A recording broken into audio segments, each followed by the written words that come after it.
We had a new patch this week, which means we have a new set of data mines to go through, and we're going to take a look at all the cards that are coming in March.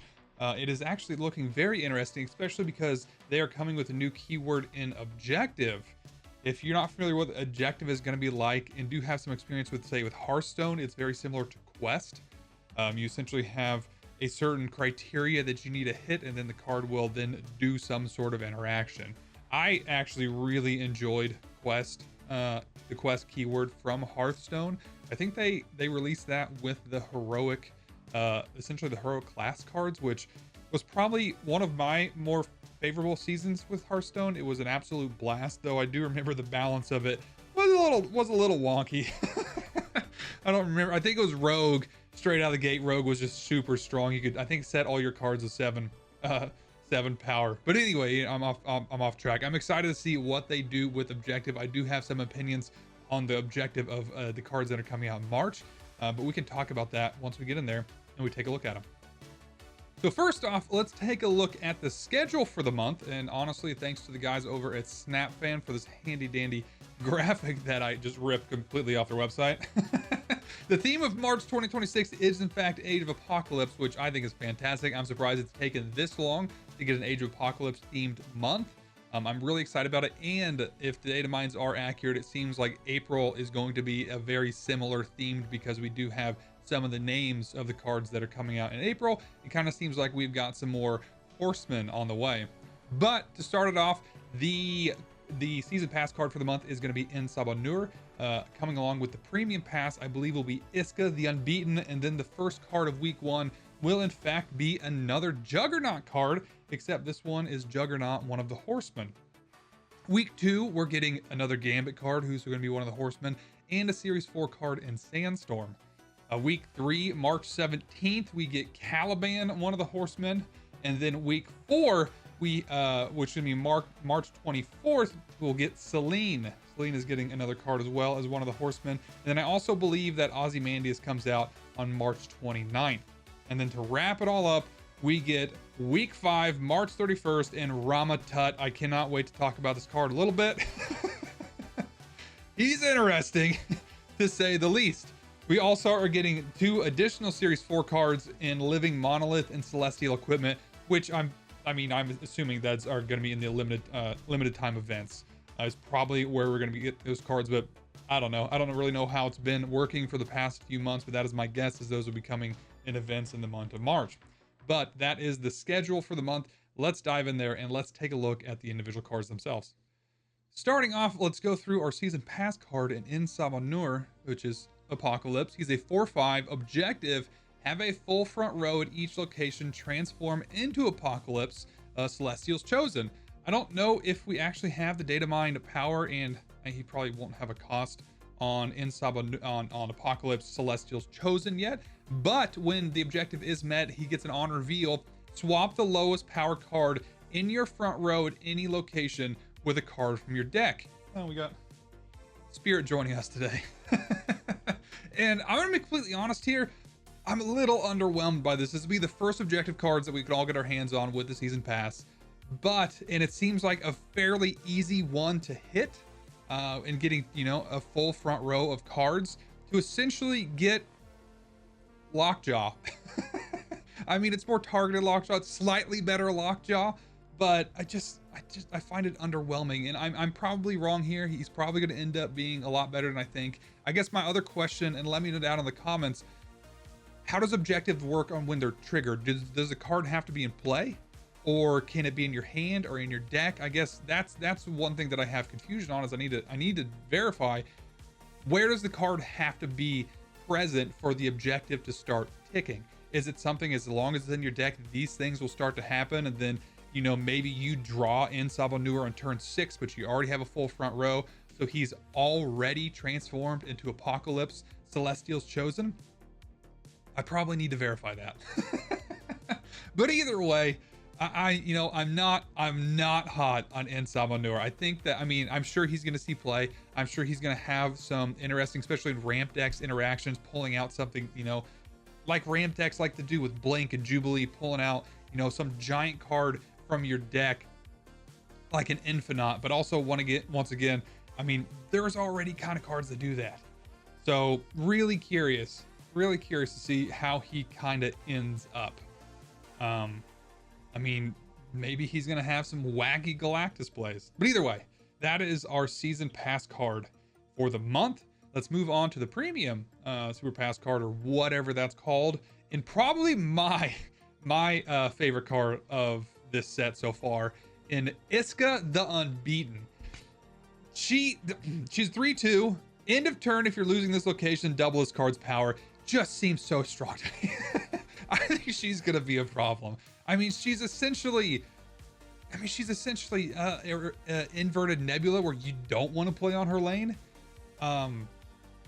Very, very interesting card, especially if you can, buff her up, especially with the shenanigans we have going on right now with Shu Lao. Holy cow, buff her to like a 14 power with Shu Lao, and then you're still losing that lane. She goes up to a 28 power. Holy cow, I'm hot. I'm hot on Iska the Unbeaten. And as always, you guys know that I am an absolute whore when it comes to Silver Surfer cards. It's just a perfect card for Silver Surfer. Because yeah, if you just plop her in a lane, she's losing it. She's double her power. She goes from 2 to 4. Maybe it's a big lane. She pops up to 8. You hit her with Surfer, puts her to 10. You're still losing. She's a 20. Maybe she's gonna be clunkier to play with than that. But I don't know. I think this is I think she's a fantastically designed card. It is gonna be very interesting. I'm gonna be playing the crap out of her. She just kind of fits in all the decks that I love to play. I mean, she's going in Silver Surfer. She's going into the Shu Lao deck that I'm currently playing with all your other sorts of the current one that I'm playing has in it, your Kitty Pryde, got Angela. It's got, why can I not think of her name? Thena. There she is. I'm excited. I'm actually probably most excited for Iska, and she probably is one of the most basic cards in this month. But either way, let's move on to week 1. Week 1 card is Juggernaut, the Horseman of War. He's a 2/2. Objective, have 7 different powers among your other cards in play. Get +6 power. 2/8 is nothing to shake a stick at. But I'm really curious how often you just organically have 7 different powers on the board. I mean, for starters, I'm sure he does not count. Maybe he does. It doesn't say that he doesn't count, but that means you have to have at least 6 other cards out there, all with a different power level. I'm really curious to see how, I'm really curious to see how easy it is to trigger this. My first thought with this card was Zoo. Zoo, you have a bunch of different cards, especially with Squirrel Girl. I mean, you throw a Squirrel Girl out there, that's already 2. You have a bunch of other ones with, varying different power levels. It may not be that difficult to get him to be 2/8. But is it worth it? Is it? And that's my big question with Juggernaut, Horseman of War, is do you have to design around him a little bit, or can you just organically have a deck already that hits 7 different powers? And I think that's going to be the big thing, is that how hard is it going to be to complete this objective? I need to actually probably just pull up to my old gameplay and just count my matches. How many did I get in each of these to kind of figure out how easy that's going to be. It may be, I mean, especially in the deck that I just talked about in the last card with small soldiers. Small soldiers would probably be a very easy one to hit this. He probably would fit very well into small soldiers. All of a sudden becomes a 2/8. You have a bunch of cards all out there that do have varying power levels. So I don't know. I'm kind of excited for him. I'm kind of lukewarm on him. Where I definitely will probably be picking him up. I will be playing him. I'm just really curious to see how hard it is to hit that 7 different power levels. On to week 2. Okay, the next card on the list actually is probably going to give me nightmares. We've got 2 cards this week, a Series 5 and a Series 4. The first one is Gambit, Horseman of Death. He's a 3/4 objective. Play 6 total cost of created cards randomly. Destroy up to 4 total cost of enemy cards. Which the important thing here is play 6 total cost of created cards. So the play is the most important part of that. So Brood's not counting. Like if this was literally have 6 total cost of created cards on the board, super easy. Just throw out Brood, but it's not. It's play. So you have to have 6 total cost and created cards. But yeah, you just have to play them. So I'm assuming, you know, stuff like Merlin counts, Kate Bishop counts. One of the big ones that I think will be really easy to trigger this is Mysterio, because Mysterio technically does play each of his clones. So Mysterio would get you almost there, not quite. So, you know, you have Mysterio in play, and then you have maybe something like Merlin. You just have to cast 2 of his spells, and then it's going to destroy randomly 4 total cost of enemy cards. And I want to know the logic behind that. Is it going to target, you know, you have 2 1s out there, 2 2s out there, a 3 and a 4. Is it random that it could hit the 4? Or is it going to start from lowest to biggest? Is it going to hit the 2 1s and then a 2? Or is it going to potentially hit a 3 and a 1? I'm really curious if it has any logic like that, or if it truly is just random. Like maybe it hits a 3 cost first. You don't have any 1s out there, but you have a 2, so it's not going to destroy the 2. I'm really curious to see how that kind of interaction works out. I'm also, I hate Gambit as a card. Regular Gambit. He always seems to snipe. The one thing that I don't want him to, but when I play him, he's hitting freaking Captain Sam Wilson's shield. So I know this guy is probably going to be annoying to play against, because it's always going to be hitting the cards that you don't want him to. But I am curious to see how he does. I actually kind of get my hands on him. He seems like he could just be fun, especially since there are so many cards right now that are relevant in the meta that have generated cards. I think this could be a really, really fun card and a very easy card to hit as objective for. The other card this week, we're going to touch on this lightly because the next Series 4 that comes out, I think 2 weeks after this, really impacts this more. And that is a 2-cost spell called Sandstorm. And it's not spell. I don't remember what I'm going to call it spells because that's just normal to me. 2-cost Sandstorm. On reveal, add 2 rocks to your hand. Give them +1 power for each of your front row characters. Which, kind of cool. I mean, we're getting a rocks deck, and I think that's the thing. We'll talk about it when we look at the cards here in 2 weeks. We're getting rocks deck. I think people are excited about it, especially, you know, with the changes of Rhino, the changes to, oh my god, why can't I think of her name? Debris. It took me longer than it should have. Changes to Rhino, changes to Debris. I think rocks are definitely going to be a thing this month. I think, you know, a rock archetype is going to make itself appear, and Killmonger stocks are going to be just through the roof. But it is a very interesting card. It seems like that we could have some pretty beefy rocks, especially if you do fill up your front row with other rocks. And then, you know, you cast Sandstorm, and all of a sudden, I mean, they have 6 power potentially, especially if you're playing it on like turn 5, and you have your front row already filled up. Could be very interesting. But let's go talk about the other cards in that potential rock deck, and let's move on to the next week. All right, week 3, we have another 3-cost. How many 3-costs we got this month? It seems like we got a couple of them. I guess only 3. Yeah, we've just talked about a lot of them. So another 3-cost, 3/4 Caliban Horsemen of Pestilence. His objective is have 3 cards that are 4-cost or higher in play. Afflict the highest cost enemy card with -7 power. Seems like, especially in a lot of decks, especially if you run, you know, higher cost decks, should be fairly easy to hit 4 or 3 cards that are 4-cost or higher. I guess you essentially are you're playing on curve 4, 5, and 6. So I think it's easily doable. I mean, the -7 is it's not terrible, which would be hit, you know, he's an 11 power swing. I think the interesting thing for me is that, once again, with the objective, when does that trigger? So you know, doesn't trigger till he's played out. Are you holding on to your 3rd 4-cost because you know something big's coming? Maybe you know an Iron Man you're playing against ongoing. You know there's an Iron Man coming. You want to target that Iron Man, give it -7 power. You don't want to play 4-costs or higher into play until you see that card coming.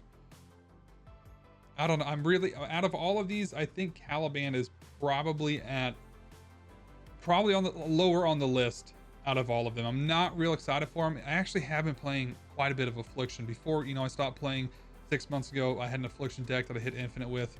a couple months in a row because I mean, it was just good. And then I have an Affliction deck I've been playing around with Dragon of the Moon. So I really do like Affliction. So I'm really curious how much impact this guy will actually have on the board. I mean, yeah, a 3/11 or 3 mana for 11 power swing is nothing to shake a stick at. So, but I think he is lower on the list for me. All right, let's move on to week 4. All right, week 4, we have Celine, the Horseman of Famine. She's a 4/3 objective. Have 3 cards with no abilities in play. Steal 5 power from an enemy card here. The 4/8 essentially. I think when I first kind of read this card, I was like, what? Why? Before I kind of connected the dots with she's going in rock decks. Your rocks are all going to trigger her, which is fantastic. I think she really is going to fit into that rock deck, especially with the Series 4 card that's coming with her this week. It's a 5/10 Ozymandias ongoing. Your rocks have +3 power. Rocks are here, baby. Whether you want them or not, rocks are here. That's just really good. It's just, especially with Sandstorm, with Debris, with Rhino, with just so many things that we've just been kind of building up to this rock deck for a while, it seems. So I'm here for it. I'm kind of excited to see how strong these rocks are. But when I first saw Celine, I hadn't quite connected that dots. I was like, where's she going in Patriot? Sauron? I mean, I guess technically she could go in either of those, but neither one of those is like, oh, I want to steal 5 power from the other side. Sauron, maybe. I mean, maybe that's a beneficial thing for Sauron to do, but definitely felt weird to me. But I think she's going to be right at home in the rock deck. I mean, yeah, I was going to say, even in Sauron, or she probably would be fine. Probably would be fine in Sauron. For a second there, I was like, maybe Surtur stealing that 5 power puts her over. No, that puts her to 4/8. So that's kind of a bummer. But either way, yep, Celine, Ozymandias. It's gonna be week 4 in March is when the floodgates are opened on rock decks galore. And I'm excited for it. I'm really excited to see how this turns out, if rocks are going to be a thing. All right, let's move on to week 5. And in week 5, we've got Ramatut. He's a 4/5. On reveal, use 3 on reveals from cards. And the text is weird on here, but it's before his time.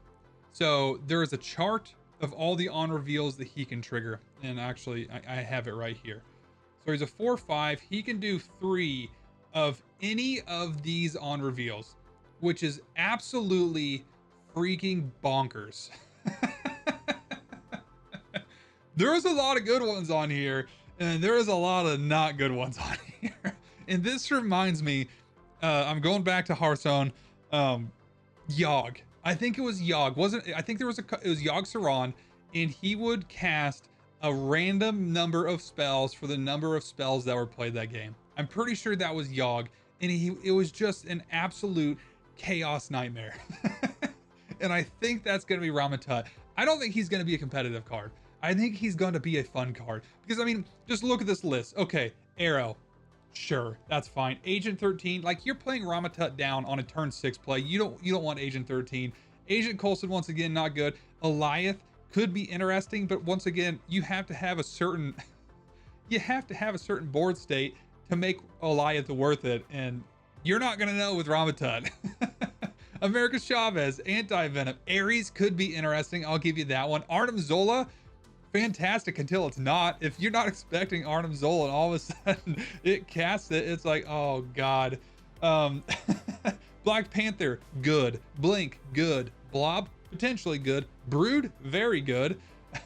Cannonball, very interesting. Cassandra Nova, he's played too late. I mean, whatever. Cloak, bad. Cosmic Ghost Rider, good. I mean, I could go through all of these, and there's so many cards that can be very good and so many that be very bad. Destroyer. You play out Ramatut on his own lane and it just wipes out your board. I'm absolutely freaking here for it, though. I'm gonna be upset when I lose to it. I am, because it is just an absolute I mean, honestly, I think this is this is Ben Brode's dream card. I imagine that it just feels like Hearthstone. It just feels like that RNG randomness. Um, and I don't know. I mean, I can't decide if I'm gonna love or hate this card, just because it is. It's gonna be an absolute crapshoot. This is gonna be one of those cards that you just gonna throw in your deck when you're playing high voltage, just because it's gonna be funny. But maybe I'm wrong, because I mean, there does seem to be some cards left off this. Green Goblin's on here, Hobgoblin's on here, not on here. So I didn't actually go through and verify which cards were here and which ones not, but it does seem like that they took off ones that would be you really didn't want. Like, you don't want Ramatut to go off, you know, Black Panther himself, he doubles his power, and then the next one's Green Goblin, it throws him across the board, and then he jubilees and pulls some out for your opponent. So I'm glad they at least took that into account. He's gonna be a fun card. I don't think he's gonna be competitive, but he's gonna be a fun card. All right, let's move on. Okay, and I was actually gonna go through Living Monolith and Celestial. I don't know if it's I think it's empowerment, not equipment. So I apologize for calling it equipment earlier on, but it's Celestial empowerment. They do not have text yet, it appears. I can't actually find that anywhere, so I'm assuming that we just know the cards exist. But no text is actually applied to either one of those yet. But for the month, once again in week 1, we've got In Sabanur, Iska the Unbeaten, Juggernaut, and then in week 2, we've got Gambit, Sandstorm. Week 3, we've got Caliban. Week 4, we've got Selene and Ozymandias, and then week 5, we've got the monstrosity that will be Ramatut. I think out of all of these, Iska's definitely top of my list. I'm really excited about Iska. I think she's going to be a lot of fun. After that, probably the Rock deck. I think just all these cards, Ozymandias, Sandstorm, Selene, all these kind of decks, honestly, you could probably even say put in Sabanur in there as well, because there is that synergy with the upfront cards in a row. So very excited for the coming Rock avalanche. Really excited for those. And then after that, it is probably a tie between Gambit and Juggernaut, and then Caliban at the end, with Ramatut just being a special mention, because I don't know what to think about that card. I don't know. I do know. I think that once again, he's going to be fun. He's just not going to be competitive, because he's always going to do the wrong thing for you. But that's just kind of, that's the state. I'm really excited for the coming season in March. I actually haven't looked at the Datamine cards for next month yet. Probably will not do a video of that, but I probably should get an idea of what's coming. But anyway, thanks for tuning in. Thanks for watching. I hope you guys enjoyed this. No, that's it. So thanks for watching. Hit that like button if you enjoyed the video. Hit that subscribe button if you want to see more of my content. And I'll see you guys all in the next one. Take it later.